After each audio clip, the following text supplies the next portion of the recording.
কার্যালয়ে আজকে 2026 সালের 12 তারিখ ঐতিহাসিক এই দিন আমার সাথে কিছু সম্পর্ক নির্বাচন। এই ভাই একটু বলেন তো, এই ভাই মোবাইলটা নামান। এই দুইটি কই থেকে কি করে ঐতিহাসিক বুঝি না। ঘটনা একসাথে সংঘটিত হলো। 4:30টায় এই নির্বাচনের আনুষ্ঠানিক কার্যক্রম শেষ হয়েছে। তবে নির্বাচনের জন্য যারা লাইনে দাঁড়িয়েছিলেন তারা ভোটাধিকার প্রয়োগ করার সুযোগ পাবে। কোনো কোনো জায়গায় ইতিমধ্যেই গণনা আরম্ভ হয়েছে। আজকের এই প্রেস ব্রিফিং এ এখানে আমাদের জামাত ইসলামীর কেন্দ্রীয় নেতৃবৃন্দ উপস্থিত আছেন, সাথে 11 দলীয় আমাদের নির্বাচনী ঐক্যের নেতৃবৃন্দ এখানে উপস্থিত আছেন। জামাত ইসলামের পক্ষ থেকে এখানে আছেন আমাদের সংগঠনের সভাপতি সেক্রেটারি জেনারেল এবং জাতীয় নির্বাচন পরিচালনা কমিটির সদস্য সচিব যারা মৌলানা আব্দুল হালিম এবং অন্যান্য আরো কিছু আমাদের কেন্দ্রীয় কমিটির নেতৃবৃন্দ এখানে আছেন। এনসিপি জাতীয় নির্বাচন পরিচালনা কমিটির সদস্য সচিব মনিরা শাহিন আছেন।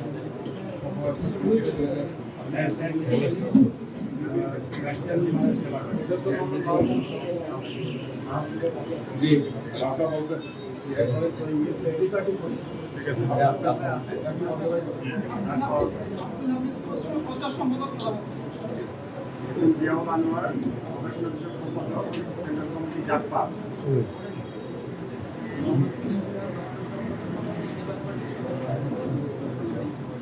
জি আমরা আমাদের আরো নির্বাচন পরিচালনা কমিটির সদস্যরা আছেন, আপনারা ছিলেন। আমরা আমাদের প্রেস রিলিজে নামগুলো দিয়ে দেব। সম্মানিত সাংবাদিক বন্ধুগণ, আপনারা জানেন যে বাংলাদেশের মানুষের দীর্ঘ আকাঙ্ক্ষা জাতীয় এই নির্বাচন, এই জাতীয় অনুষ্ঠান এবং উৎসব সুন্দরভাবে সম্পন্ন হয়েছে। আমরা সকালে বলেছিলাম যে দীর্ঘ প্রত্যাশার এই নির্বাচন পুরো জাতি দীর্ঘদিন থেকে অপেক্ষা করছে। যেহেতু গত তিনটি নির্বাচন 2014, 2018 এবং 2024-এ এই জাতির আশা আকাঙ্ক্ষা পূরণ হয়নি, বরং নির্বাচন ব্যবস্থাকে ফ্যাসিবাদী সরকার ধ্বংস করেছিল। দেশের রাজনীতি, অর্থনীতি, সমাজ, সংস্কৃতি সবকিছুকেই তারা ধ্বংস করেছিল। এই ধ্বংসস্তূপের উপর 2024-এর 5 আগস্ট ছাত্র জনতার ঐতিহাসিক গণ অভ্যুত্থানের মাধ্যমে যে সরকার এসেছে, অন্তর্বর্তীকালীন সরকারের 3টি অগ্রাধিকার ছিল। এর মধ্যে ছিল বিচার, সংস্কার এবং এই যে নির্বাচন আছে ফলক এবং তার ফলাফলের জন্য আমরা এবং আমরা দেখেছি যে এই নির্বাচনে অংশগ্রহণের জন্য বাংলাদেশের মানুষরা গভীর আগ্রহের সাথে ছিলেন এবং তারা সেটা করেছেন। বিশেষ করে শহর অঞ্চলে যারা ছিলেন, গ্রামে তারা দলে দলে গিয়েছেন, ট্রেনে, বাসে, লঞ্চে বিভিন্নভাবে বাড়িমুখী হয়েছেন, তারা ঘরমুখী হয়েছেন এবং আজকে সেই সুযোগ তারা পেয়েছেন। সুন্দরভাবে তারা সেই নির্বাচনে অংশগ্রহণ করেছেন। এই নির্বাচনে অংশগ্রহণের জন্য সরকারের কমিটমেন্ট ছিল, নির্বাচন কমিশনের কমিটমেন্ট ছিল। তারা সেই কমিটমেন্ট কতটুকু পূরণ করতে পেরেছেন দেশবাসী সেটা সাক্ষী দেবে। আমরা দেখেছি যে সকালবেলা বিপুল সংখ্যক মানুষ লাইনে দাঁড়িয়েছেন। ভোর থেকেই 7:30টা থেকেই মানুষের দীর্ঘ লাইন আমরা দেখেছি, আপনাদের মাধ্যমে, বিভিন্ন মিডিয়া হাউসের মাধ্যমে আমরা দেখেছি এবং মানুষ অংশগ্রহণ করেছে। সর্বশেষ নির্বাচন কমিশনের পক্ষ থেকে তারা বলবেন যে কত পার্সেন্ট বা কাস্ট হয়েছে। সর্বশেষ আমরা এখনো পাইনি। যেটা তারা বলেছেন 36,000 সেন্টারের কথা বলেছেন আর 47.7 করেছেন, সেটা পুরোপুরি যখন আসবে তখন বোঝা যাবে। আমাদের জানা মতো 42,500 মতো সেন্টারের রেজাল্ট আমরা পাবো। একটি আসনের যেহেতু ভোট স্থগিত আছে, এই জন্য প্রায় 42,500 সামথিং সেন্টারের রেজাল্ট পাওয়ার কথা। এইটা হয়তো তারা ইতিমধ্যেই সম্পন্ন করে আমাদের এখন নির্বাচনের জন্য তারা গণনার জন্য প্রস্তুতি নিচ্ছেন। পোস্টাল ব্যালট গণনা হবে, গণভোটের গণনা হবে এবং মূল যেটি জাতীয় সংসদের ব্যালটগুলো গণনা হবে। অর্থাৎ 3টি ব্যালট একসাথে গণনা হবে। আমরা এবং দেশবাসী গভীর আগ্রহের সঙ্গে আমরা অপেক্ষা করব যাতে আমরা যথাসময় দ্রুততম সময়ের মধ্যে আমরা ফলাফলটা পেতে পারি। আমরা মনে করি যে এই নির্বাচনে সবার আন্তরিকতা ছিল, সবাই চেষ্টা করেছে। এই চেষ্টার ফসল হিসেবে বাংলাদেশের ইতিহাসে একটি অনন্য সাধারণ নির্বাচন হয়েছে, যে নির্বাচনে মানুষের অংশগ্রহণ হয়েছে এবং খুব বড় আকারে কোনো ক্ষয়ক্ষতি হয়নি। তারপরেও অনেকগুলো আসনে কিছু সমস্যা আছে, সেন্টারের সমস্যা আছে, ভোট কেন্দ্রের সমস্যা আছে। আমরা আজকে সকালে বলেছি, আমাদের অন্যান্য নেতৃবৃন্দ এই সমস্ত বিষয়গুলো আপনাদের সাথে তুলে ধরেছি। বিশেষ করে আমরা দেখেছি যে শরীয়তপুর 2 আসন, কুমিল্লা 8 নম্বর আসন, পটুয়াখালী 1 নম্বর আসন সহ এই সমস্ত আসনগুলো সহ আরো কিছু আসনের অনেকগুলো সেন্টারে আমাদের যারা এজেন্ট ছিলেন, আমাদের প্রার্থীদের এজেন্টদেরকে ঢুকতে দেওয়া হয় নাই। বিভিন্ন ধরনের হুমকি দেওয়া আছে, কোনো জায়গায় ফিজিক্যালি টর্চার করা আছে, তাদেরকে আঘাত করা হয়েছে। আমাদের যারা নির্বাচনের সাথে যারা সম্পৃক্ত ছিলেন তাদেরকে হুমকি ধমকি দেওয়া হয়েছে। এই ধরনের বেশ কিছু ঘটনা বিভিন্ন জায়গাতেই ঘটেছে। এই ক্ষেত্রে আমরা তাৎক্ষণিকভাবে প্রশাসনকে জানিয়েছি, নির্বাচন কমিশনের সংশ্লিষ্টদেরকে জানিয়েছি, তারা চেষ্টা করেছে। এরপরেও কিছু কিছু জায়গাতে এই ধরনের কিছু অনিয়ম হয়েছে, কিছু বাধা প্রতিবন্ধকতা তৈরি হয়েছে। সবকিছু মিলে আমরা মনে করি যে আমরা যেটা আগেই প্রত্যাশা করেছিলাম যে একটি সচেতন জনগোষ্ঠী সব ধরনের সন্ত্রাসকে রুখে দিতে পারে, সব চক্রান্তকে রুখে দিতে পারে। বাংলাদেশের মানুষ আবার সেটা প্রমাণ করেছে। গতকালকে থেকে আরম্ভ হয় কোনো সময় যথেষ্ট উদ্বেগ ছিল, উৎকণ্ঠা ছিল, বিভিন্ন ধরনের মিডিয়া ট্রায়াল আমরা দেখেছি। এই সব কিছুকে ব্যর্থ প্রমাণ করে দিয়ে সাধারণ মানুষের নির্বাচনে অংশগ্রহণ এবং নির্বাচনকে অর্থবহ করার জন্য দেশবাসীর পক্ষ থেকে একটি চমৎকার বলা যায় যে অংশগ্রহণের মাধ্যমে তারা সেটি বাস্তবে দেখিয়ে দিয়েছে। এখন নির্বাচনের গণনা এবং ফলাফল যাতে সুন্দর শান্তিপূর্ণভাবে হয় আমরা সেটা পর্যবেক্ষণ করছি। আমরা আমাদের পক্ষ থেকে 11 দলের পক্ষ থেকে আমরা নির্বাচন কমিশনে যাব এবং সেখানে আমরা এই বিষয়গুলো পর্যবেক্ষণ করব। আমাদের এই অফিসেও আমরা আপনাদের জন্য রাখবো, এখানে আপনারা দেখতে পাবেন। আমরাও আমাদের সাংগঠনিক প্রক্রিয়া মেনে এবং 11 দলের পক্ষ থেকে আমরা সময় সময় 299টি আসনে যেখানে নির্বাচন হয়েছে আমরা আপনাদেরকে জানাবো। একই সাথে প্যারালাল কোন আসনের রেজাল্ট আমাদের ধারণা রাতের একটি সময়ের মধ্যে আমরা একটি ফলাফল দেখতে পাবো। হয়তো কালকে পর্যন্ত লেগে যেতে পারে, যেহেতু অনেকগুলো বিষয় আমরা আগে বলেছি যে তিন ধরনের ব্যালট এখানে গণনা হবে। সব মিলে দেশবাসী, আমরা দেশবাসীকে মোবারকবাদ জানাই এবং সংশ্লিষ্ট যারা আছেন, বিশেষ করে নির্বাচন কমিশন, সরকারের সাথে যারা আছে, কিছু দুর্নীতি সহ, কিছু দুর্বলতা সহ, কিছু অনিয়ম সহ সামগ্রিকভাবে এই নির্বাচন দেশবাসী উপভোগ করেছেন। এই নির্বাচনে দেশবাসী অংশগ্রহণের মাধ্যমে প্রমাণ করেছেন যে বাংলাদেশে একটি সুষ্ঠু সুন্দর নির্বাচন করা সম্ভব। শতভাগ সুষ্ঠু নির্বাচন করার জন্য সবার অংশগ্রহণ প্রয়োজন, সবার পক্ষ থেকে দায়িত্ব পালন করা প্রয়োজন। সেই কাজটি আমার মনে হয় আমরা করার চেষ্টা করেছি। এক্ষেত্রে যে সমস্ত অনিয়মগুলো হয়েছে বা যে সমস্ত সন্ত্রাসী ঘটনা ঘটেছে, যে সমস্ত হামলার ঘটনাগুলো ঘটেছে, সংশ্লিষ্ট কর্তৃপক্ষ এই সমস্ত বিষয়গুলোকে বিবেচনায় নিয়ে প্রয়োজনীয় পদক্ষেপ গ্রহণ করবেন, আমরা এটা প্রত্যাশা করি।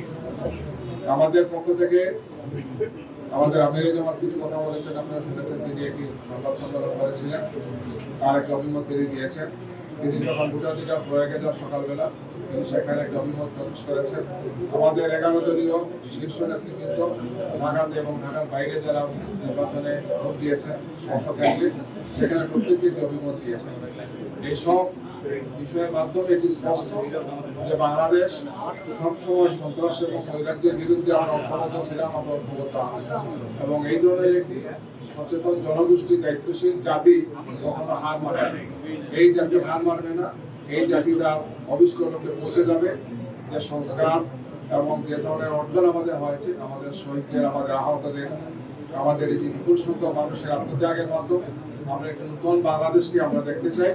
আমাদের দৃঢ় বিশ্বাস যে দেশবাসী আমাদের 11 দলীয় নির্বাচনী ঐক্যের যে প্রার্থী আমরা দিয়েছি 299 জন, আমরা আশা করছি যে বিপুল ভোটে ইনশাআল্লাহ আমরা সর্বোচ্চ সংখ্যক আসনে নির্বাচিত হয়ে আমরা দেশবাসীর প্রত্যাশা পূরণ করবো ইনশাআল্লাহ। আপনাদের সবাইকে ধন্যবাদ। আমাদের পক্ষ থেকে সংক্ষেপে এই বিষয়ে এখন কথা বলবেন মিনিস্টার খালেদ। তিনি বলে ফেলুন, তারপরে আমরা বারবার বলছেন যে এবারের নির্বাচনটা সুষ্ঠু যারা সামগ্রিকভাবে তারা বেশ উৎসবমুখর পরিবেশে ভোটদান করেছে এবং তারা সন্তুষ্ট এই ভোটদান প্রক্রিয়ায় অংশ নিতে পেরে। তো সেই জায়গা থেকে আমরা বলতে চাই যে যেহেতু আপনারা বলছেন যে ভোট সুষ্ঠু হয়েছে শুধুমাত্র বিচ্ছিন্ন ঘটনা ছাড়া, তো সেক্ষেত্রে ফলাফল ঘোষণার পর যদি আপনাদের অন্য কোনো দল নতুন সরকার গঠন করে, সেক্ষেত্রে আপনারা জামাত ইসলামী বৃহত্তর দল হিসেবে পরাজয় মেনে নেবেন কিনা? বিষয়টা হচ্ছে যে নির্বাচন যেটি হয়েছে সেখানে জনগণ অংশগ্রহণ করেছে, যাদের দায়িত্ব ছিল তারা দায়িত্ব পালনের চেষ্টা করেছে। অনিয়মগুলো কি কি হচ্ছে সেটা আমরা বলেছি। আমাদের এজেন্টদের বিভিন্ন পর্যায়ের উপর যা আছে আমরা যতটুকু জেনেছি এটুকু আমরা বলেছি। আমরা আরো পর্যবেক্ষণ করছি কি হয়, কিন্তু আমরা মনে করি যে ওভারঅল অতীতের যে কোনো সময়ের তুলনায় বিশেষ করে বিগত তিনটি নির্বাচনে আমাদেরকে যে হতাশ করেছিল, এই নির্বাচন থেকে আশান্বিত করেছে যেন একটা সুষ্ঠু সুন্দর নির্বাচন উপহার দেওয়া যায়। আমরা এখন নির্বাচনের গণনা সময়গুলো পর্যবেক্ষণ করছি। আমরা আশা করবো যে সব দিক থেকে দায়িত্বশীল যারা আছেন, যাদের উপর দায়িত্ব আছে, তারা সুষ্ঠু সুন্দর দায়িত্ব পালন করবে। কোনো ধরনের কোনো অনিয়ম হবে না, কোনো ধরনের কোনো বিচ্যুতি ঘটবে না। সেই সব মিলেই যে ফলাফল আসবে, আমরা তো আমাদের শীর্ষ নেতৃত্বের পক্ষ থেকে চূড়ান্ত বক্তব্য আমরা করবো আপনাদের সামনে। আপনার একটা বিষয় জানতে চাচ্ছি, আপনার ফলাফলের কথা বলছিলেন। ফলাফলের ক্ষেত্রে আপনারা নির্বাচন কমিশন এবং সরকারের প্রতি এখন পর্যন্ত আপনারা আস্থার কথা জানিয়েছেন, সামনের সময়গুলো থেকে আপনাদের সে আস্থা থাকবে কিনা? ফলাফল যেটাই হোক না কেন, ফলাফল যেটাই হোক না কেন। ফাইনাল কথা বলবেন। নির্বাচন তো শেষ। ফলাফলের কোনো ইঞ্জিনিয়ারিং এর আশঙ্কা করছে নির্বাচনের তিনটা পর্যায়ে থাকে। ভোট প্রদানের আগ পর্যন্ত একটা পর্যায় থেকে সেটা শেষ হয়েছে। দ্বিতীয় পর্যায়ে আছে ভোট প্রদান, সেটা শেষ হয়েছে। এখন ভোট গণনা এবং রেজাল্ট দেওয়া, এই সব মিলে হচ্ছে নির্বাচন। শুধু হাত দিয়ে একটা শরীর হয় না, শুধু পা দিয়ে একটা শরীর হয় না, হাত পা মাথা সব নিয়ে একটা শরীর এইভাবে আর কি। তো আমরা আশা করব যেভাবে এই জাতির প্রত্যাশা একটি সুষ্ঠু সুন্দর নির্বাচন হোক, জনগণ তাদের সঠিক প্রতিনিধিত্ব বেছে নেয়, সেই প্রক্রিয়া চূড়ান্ত হবে, সুন্দর এবং সুষ্ঠু হবে। তখনই আমরা আমাদের চূড়ান্ত মন্তব্য প্রকাশ করবো। কিন্তু আমরা মনে করি ওভারঅল এই নির্বাচনটা শান্তিপূর্ণ হয়েছে। অনিয়ম, অপস্থাপনা, সংগ্রাম, বিভিন্ন ধরনের বাধা এই সব কিছু ছিল। এরপরে ওভারঅল এই জাতির জন্য একটি নতুন অভিজ্ঞতা হয়েছে। জনগণ উৎসবমুখর পরিবেশে এবং আস্থা নিয়ে নির্বাচনে গেছে, ভোট জাতি ভালো গেছে। আপনারা কতটুকু সন্তুষ্ট?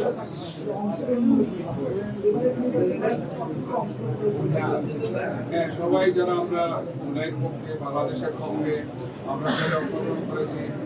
51টি দল অংশগ্রহণ করেছে। এটা বাংলাদেশের ইতিহাসে সর্বোচ্চ সংখ্যক দল, সর্বোচ্চ প্রার্থীর অংশগ্রহণ। সুতরাং দেশবাসী, রাজনৈতিক দলের স্টেক হোল্ডার যারা ছিলেন সবার অংশগ্রহণে একটি নিঃসন্দেহে একটি সুন্দর নির্বাচন, সহযোগী নির্বাচন আমরা এটা অংশগ্রহণ একটা বিষয় জানতে চাচ্ছি যে দল হিসেবে আসলে আপনারা কতটুকু সন্তুষ্ট সার্বিক আয়োজনে? দল হিসেবে আপনারা আগে আমি যেমন ফেসবুকে বিজয় মিছিল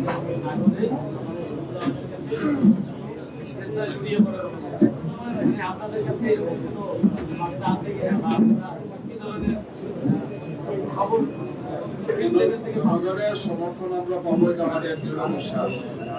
এবং জনগণের সমর্থনে যদি আমরা সংখ্যক আসনে বিজয়ী হই, তাহলে আমরা আল্লাহর প্রতি কৃতজ্ঞতা জানাবো, আমরা দেশবাসীর প্রতি কৃতজ্ঞতা, মোবারকবাদ, শুভেচ্ছা সবকিছু জানাবো ইনশাআল্লাহ। এটা আমরা যত সময় বলবো আপনাদের সবাইকে আমার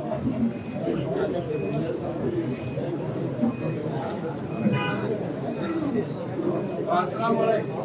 Assalamu alaikum everyone. Good evening, right? So the polling time is now finished.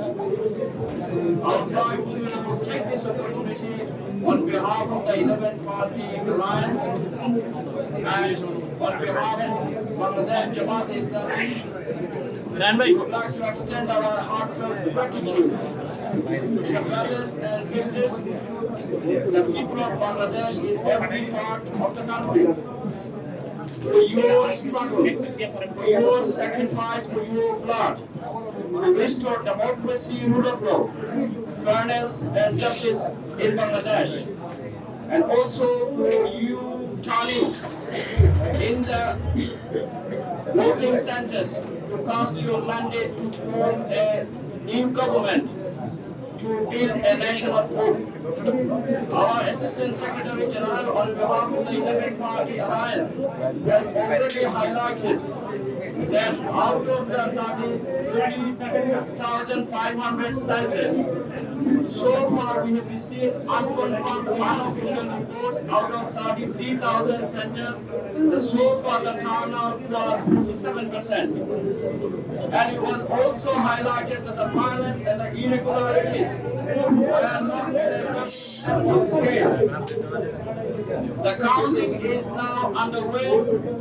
We will now go to the election commission and will oversee the official and formal voting. We are hoping to get the result in the quickest time and in a very transparent manner to reflect the mandate of the people of Bangladesh. We are confident that the 11-party alliance will win the mandate of the people and will form the government. This government will be the government of the people of Bangladesh. I wish you all best of luck. Thank you so much. আমরা শুনছিলাম 11 দলীয় ঐক্যজোটের পক্ষ থেকে এখন আমি যদি একটু এনসিপির পক্ষ থেকে বলি সেটা হচ্ছে যে এনসিপি থেকে কিন্তু আমরা প্রেস কনফারেন্সের মাধ্যমে আমরা কিন্তু আপনাদের সাথে একটা সংযোগ করার চেষ্টা করেছি। আজকে সারা দিনে আমাদের যা আপডেট আমরা সেটি দেওয়ার চেষ্টা করেছি। আমরা জুবাইর ভাই যেরকম বললেন যে আমরা কিন্তু আমাদের যে 30টি আসনের যে আমাদের অ্যানালাইসিস সেখান থেকে আমরা যেটা দেখলাম সেটা হচ্ছে যে আমরা সকাল থেকেই আমাদের আসনগুলোতে ভোটারদের অংশগ্রহণ কিন্তু স্বতঃস্ফূর্ত ছিল। এটি একটা খুবই আশাবাদী ব্যাপার। আমরা এই জায়গা থেকে ভোটারদের স্বতঃস্ফূর্ত অংশগ্রহণ দেখেছি এবং তাদের যে এই 17 বছর যে আসলে আমরা আমাদের মতো তরুণরা যারা আসলে নির্বাচনের এই প্রক্রিয়া থেকে যাতে দূরে রাখা হয়েছিল তারা কিন্তু প্রথমবারের মতো খুবই উৎসবমুখর পরিবেশে কিন্তু তারা ভোট দিতে পেরেছে। এটি একটা ব্যাপার এবং নির্বাচন যে আসলে শুধুমাত্র হানাহানি হামলা মামলা এবং এই ভয়ভীতির সংস্কৃতি না, এবং এটা কিন্তু এই নির্বাচনটা একটা বড় উদাহরণ যে বাংলাদেশে এরকম একটি রক্তপাতহীন নির্বাচন হওয়া সম্ভব। এবং এটি আমি বলবো যে জুলাই গণঅভ্যুত্থানের প্রতি সত্যিকারের জাস্টিস হচ্ছে এটি যে বাংলাদেশে 17 বছর পরে যে নির্বাচন সেই নির্বাচনের প্রত্যেকটি রাজনৈতিক দল এবং যারা আসলে দায়িত্বপ্রাপ্ত ছিলেন নির্বাচনকালে তারা কিন্তু একটা দায়িত্বশীলতার পরিচয় দিয়েছে। এবং আমি আমার জায়গা থেকে এনসিপি পক্ষ থেকে এনসিপি নির্বাচন পরিচালনা কমিটির পক্ষ থেকে আসলে সকলকে আন্তরিক ধন্যবাদ জানাই। আমাদের যে কিছু বিচ্ছিন্ন জায়গা থেকে আমাদের যে ঘটনাগুলো আমাদের কিন্তু খুব গুরুতর কিছু ঘটনা আমরা দেখেছি। আমরা হাতিয়া আমাদের কানান মাসুদের যে আসন সেখানে কিন্তু আমরা দেখেছি যে সেখানে সিল মারা ব্যাপারে এই ধরনের ঘটনা এবং ময়মনসিংহে আমাদের এক ধরনের ব্যালট বাক্স ছিনতাইয়ের মতো ঘটনা আমরা দেখেছি। কিন্তু এরকম কিছু ঘটনা এবং আমরা আরো যেটা গুরুত্বপূর্ণভাবে বলতে চাই আমরা 8 আসন এবং 9 আসনে আমাদের প্রার্থীরা যখন আসলে কেন্দ্র পরিদর্শনে গেছে সেখানে কিন্তু এক ধরনের অস্থিতিশীলতা আমরা লক্ষ্য করেছি। তবে আমি যদি বলি এই ধরনের ত্রুটি বিচ্যুতি যখন আমরা লক্ষ্য করেছি আমরা অভিযোগ করেছি পরবর্তীতে কিন্তু যারা আসলে দায়িত্বপ্রাপ্ত তারা এই বিষয়গুলো অ্যাকনলেজ করেছে এবং ব্যবস্থা নিয়েছে। এটি একটা খুবই আশার ব্যাপার। সুতরাং ওভারঅল আমরা বলতে পারি যে ব্রডকাস্টিং থেকে শুরু করে ভোটারদের উপস্থিতি এটি কিন্তু আমাদের সবচেয়ে গুরুত্বপূর্ণ ব্যাপার ছিল যে এই নির্বাচনটি শুধুমাত্র কিন্তু ক্ষমতা বদলের নির্বাচন নয়, এটি ভোটারদের তাদের রাজনৈতিক অধিকার প্রয়োগের একটা বড় সুযোগ আমরা এবং একটা নিরাপদ অবস্থান আমরা তৈরি করে দিতে চেষ্টা করেছি। সুতরাং সেই ক্ষেত্রে আমরা বলতে পারি যে আমরা রাজনৈতিক দলগুলো আসলে তারা তাদের জায়গা থেকে একটা সুনিশ্চিত পরিচয় পেয়েছে এবং আমরা সামনের দিকে একটু দেখতে চাই যে আগামী কিছুক্ষণ আমরা পরে দেখবো আসলে ভোট গণনা শুরু হবে এবং এই জায়গাতে আমাদের সতর্ক দৃষ্টি রাখবো এবং আমরা ইলেকশন কমিশনে যাবো এবং আমাদের প্রতিনিধি যারা আছে তারা সেখানে উপস্থিত থাকবে এবং এর পরবর্তীতে আবার আপনাদের সাথে ইনশাআল্লাহ কথা হবে। সকলকে অসংখ্য ধন্যবাদ। আসসালামু আলাইকুম। চলে যাচ্ছে।